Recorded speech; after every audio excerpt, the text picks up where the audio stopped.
Les antibiotiques sont des médicaments antimicrobiens qui servent à lutter contre les bactéries.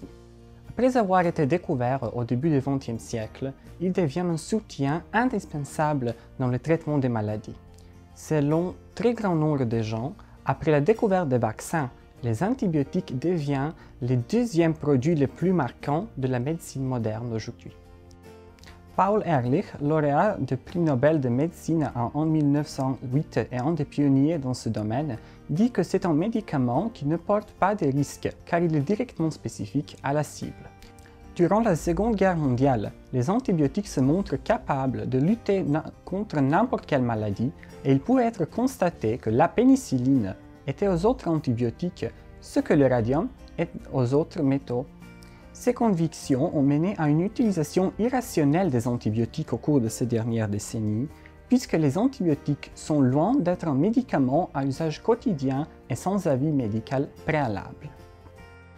La mesure de la consommation d'antibiotiques représente la dose quotidienne définie pour 1000 habitants, définie par l'OMS comme la dose d'entretien moyenne supposée par jour pour un médicament utilisé pour sa principale indication chez les adultes. La dose quotidienne définie pour l'Europe varie entre 7,66 puces pour l'Azerbaïdjan jusqu'à 38,18% en Turquie. En Serbie, cette dose était de 31,57%, ce qui nous indique un taux très élevé d'usage des antibiotiques.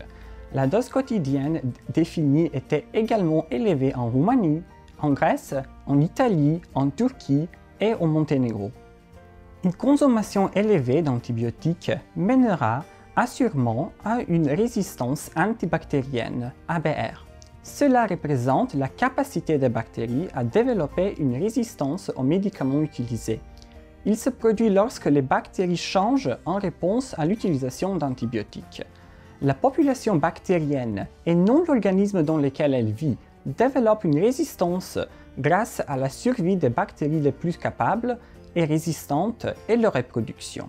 Par suite, une utilisation année de 4 associée à une consommation élevée contribue aisément à la création de résistance.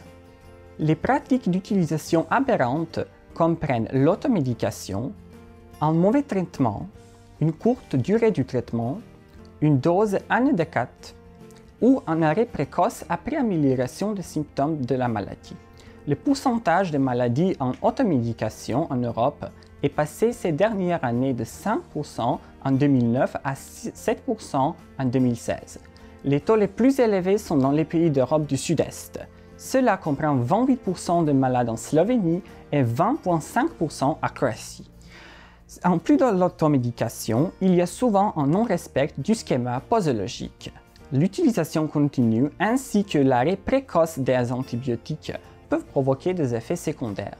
Bien qu'il semble parfois que les symptômes de la maladie soient supprimés, l'arrêt précoce des antibiotiques peut être notamment dangereux, étant donné qu'il ne tue pas toutes les bactéries, laissant derrière lui les agents pathogènes les plus résistants qui peuvent provoquer maladie à nouveau. Du côté biochimique et moléculaire de l'histoire, on distingue habituellement 4 mécanismes que les bactéries utilisent pour la protection contre les antibiotiques. Les bactéries résistantes peuvent empêcher l'antibiotique d'atteindre la cible sensible sur la bactérie, ou la cible sensible peut être altérée, empêchant l'antibiotique d'inhiber l'activité bactérienne en raison de changements structurels dans la molécule. Les bactéries peuvent de façon égale produire une cible alternative résistante à l'inhibition par l'antibiotique, ce qui protège le site sensible initial.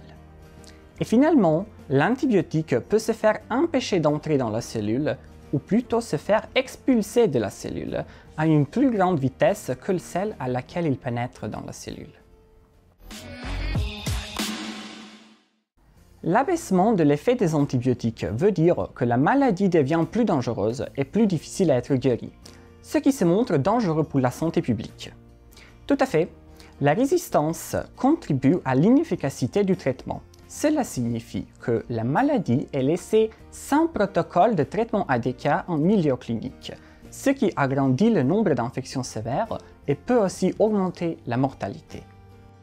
Alors, que faire pour réduire la résistance aux antibiotiques? Le plus simple consiste à utiliser ces médicaments de manière rationnelle, comme indiqué par le médecin.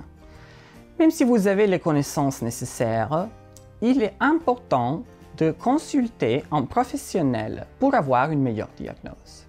La prescription des antibiotiques doit toujours être précédée d'une analyse microbiologique. Évidemment, vous ne pouvez pas la faire vous-même à la maison. Lorsque vous prenez un antibiotique, prenez-le en entier. N'en gardez pas pour plus tard. Si vous en avez encore besoin, votre médecin vous le dira. Ne commencez pas un deuxième traitement.